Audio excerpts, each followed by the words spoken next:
হইতো, যদি সম্ভব হইতো তাহলে আপনি আমার কাছে কি চাইতেন?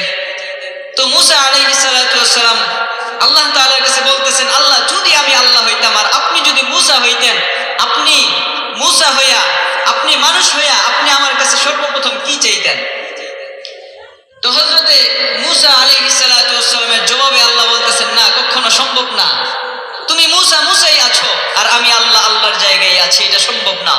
তখন মূসা আলাইহিস সালাতু ওয়াস সালাম বললেন, আল্লাহ ধরে নেন, আপনি ধরে নেন, আপনি মূসা আর আমি আল্লাহ, তো আপনি আমার কাছে কি চাইতেন? ছোটকালে আমরা খেলতাম, ছোটকালে আমরা অনেক খেলাই খেলতাম। বাচ্চারা দেখবেন এখনো খেলে, ছোট ছোট বাচ্চারা বিয়ের খেলা খেলে, একজন আরেকজনের সাথে বিয়ে দেয়, বলে ধরে নে তুই স্ত্রী, ধরে নে তুই স্বামী, এইভাবে বিয়ে দেয়। তারা সংসার সাজায়, আবার রান্না বান্না করে, সংসার করে। তো ছোট ছোট বাচ্চারা বলে ধরে নেন, ধরে নেন।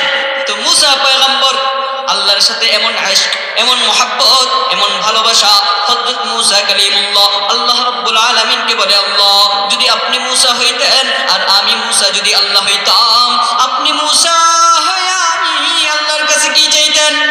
আল্লাহ রাব্বুল আলামিন বলে, ও মূসা সম্ভব ছিল না, যদিও সম্ভব হইতো আমি আল্লাহর কাছে সবচাইতে বড় নিয়ামত হলো সুস্থতা।